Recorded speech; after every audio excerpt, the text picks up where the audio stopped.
शायद इतना वरदान भी नहीं दिया होगा जितना महर्षि दुर्वासा अकेले ने अभिशाप दिया है। उनके क्रोध का ऐसा प्रभाव था कि मनुष्य हो या असुर हो या फिर कोई देवता, कोई भी इससे बच नहीं पाया। उनकी जन्म कथा से लेकर उनके प्रचंड क्रोध का रहस्य और आखिर उन्होंने आज तक कितनों को अभिशाप दिया है, इन सब के बारे में जानेंगे आज की इस वीडियो में। सप्त महर्षि में से एक महर्षि अत्रि की पत्नी अनुसुईया, जो 16 सती में से एक थी, उन्होंने अपनी तपस्या के बल पर त्रिदेव को एक साथ संतुष्ट करके उन्हें अपने पुत्र के रूप में मांगा था। इसके पश्चात ब्रह्मा जी का एक अंश चंद्र के रूप में, विष्णु जी का अंश दत्तात्रेय के रूप में और महादेव का अंश दुर्वासा के रूप में जन्मा। महाभारत में दुर्वासा मुनि को एक तपस्वी महर्षि के रूप में वर्णित किया गया है, जिनके कपड़ों का रंग हरा लाल था, लंबी दाढ़ी थी और वे लंबे कद के थे। उनके हाथ में पवित्र बिल्व वृक्ष की एक छड़ी होती थी। वे जहाँ भी जाते थे उनके साथ हमेशा 10,000 शिष्य होते थे और वह हमेशा अपनी यात्राओं में कठोर व्रत रखते थे। लेकिन इस कहानी में हमें अभी भी एक सवाल का जवाब नहीं मिलता कि आखिर महर्षि दुर्वासा का प्रचंड क्रोध का कारण क्या है। इस सवाल का जवाब हमें ब्रह्मांड पुराण में मिलता है। इसके अनुसार एक बार ब्रह्मा और महादेव के बीच तीखी बहस हुई। इस झगड़े के कारण महादेव का क्रोध इतना भयंकर हो गया कि उनसे डरकर देवता भी उनके सामने से भाग गए। तब माता पार्वती ने शिकायत की कि अब उनके साथ रहना असंभव है। तब महादेव ने अपने क्रोध को एकत्रित करके उसके अंश को महर्षि अत्रि की पत्नी अनुसुईया को वरदान दिया था, जिसके अंश से एक बच्चे का जन्म हुआ, जो थे महर्षि दुर्वासा। और इसी कारण महर्षि दुर्वासा का क्रोध इतना प्रचंड था क्योंकि वह स्वयं महादेव के क्रोध का अंश थे। कहते हैं कि महर्षि दुर्वासा द्वारा दिया गया अभिशाप इतना प्रभावशाली था कि उसके कारण घटी घटनाओं ने हिंदू धर्म के कई इतिहास को रचा था, जिनमें से सबसे प्रसिद्ध है देवराज इंद्र को दिया गया श्राप। एक बार दुर्वासा देवराज इंद्र से मिलने के लिए स्वर्ग पहुँचे, जहाँ उन्होंने देवराज इंद्र को सम्मान देने के लिए एक फूलों की माला दी।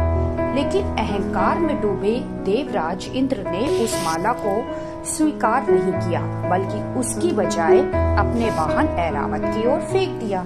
अपने दिए हुए सम्मान की यह दुर्दशा देखकर महर्षि दुर्वासा प्रचंड क्रोधित हुए और इंद्र के साथ साथ अन्य देवताओं को भी यह श्राप दिया कि वे शक्ति, भाग्य और समृद्धि से वंचित हो जाएं।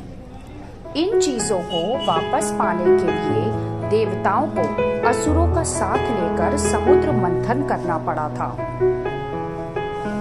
देवराज इंद्र यहाँ तक तो ठीक था, लेकिन महर्षि दुर्वासा के अभिशाप से स्वयं श्री कृष्ण भी नहीं बच पाए थे। जी हाँ, कृष्ण रुक्मिणी से विवाह के बाद आशीर्वाद लेने के लिए महर्षि दुर्वासा के पास गए, जहाँ उन्होंने महर्षि दुर्वासा को भोजन के लिए अपने महल में आमंत्रित किया था।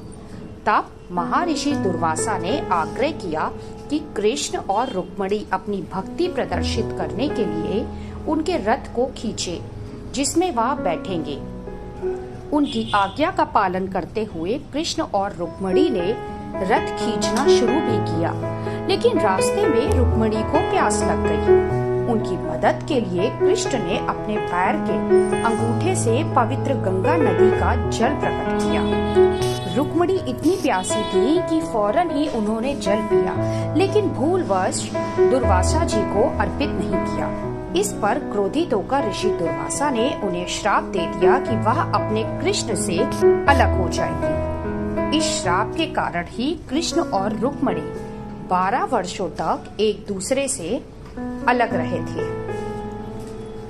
महर्षि दुर्वासा का एक और प्रसिद्ध श्राप था जो दिया गया था शकुंतला को। जी हाँ, शकुंतला जो विश्वामित्र और मेनका की संतान थी, जिनके जन्म के तुरंत बाद मेनका ने उन्हें जंगल में छोड़ दिया था।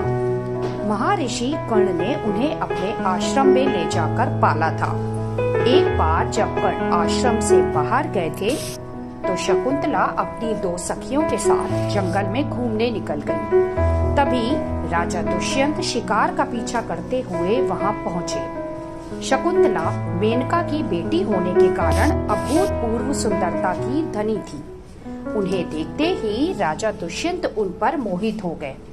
दूसरी ओर शकुंतला भी उनसे आकर्षित हुई। इसके बाद दोनों ने गंधर्व विवाह कर लिया।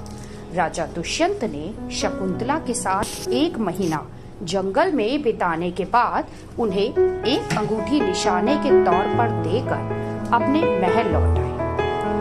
कुछ दिनों बाद महर्षि दुर्वासा आश्रम पहुंचे और उन्होंने शकुंतला को आवाज दी, लेकिन राजा के ख्यालों में मग्न शकुंतला ने दुर्वासा का अभिवादन ही नहीं किया। इस पर क्रोधित होकर दुर्वासा ने शकुंतला को श्राप दे दिया कि जिसकी चिंता में मग्न होकर तूने मुझे अनदेखा किया, वही व्यक्ति तुझे भूल जाएगा। और ऐसा ही होता है। यहाँ तक कि देवता और मनुष्य ही नहीं, महर्षि दुर्वासा ने अपनी पत्नी को भी श्राप दिया था। जी हाँ, कंडा महर्षि की पुत्री और दुर्वासा की पत्नी थी। दुर्वासा जी ने महर्षि को वचन दिया था कि वे उनकी पुत्री के 100 अपराधों को क्षमा करते रहेंगे। एक दिन उन्होंने अपनी पत्नी से ब्रह्म मुहूर्त में जगाने के लिए कहा। हालांकि वह इस कार्य में विफल रही। क्रोधित होकर दुर्वासा जी ने अपनी पत्नी को श्राप दे दिया, जिसके कारण वह धूल का ढेर बन गई थी। इस प्रकार महर्षि दुर्वासा के श्राप का प्रभाव इतना तीव्र और व्यापक था कि उनकी कथाएं आज भी हिंदू धर्म में महत्वपूर्ण स्थान रखती हैं।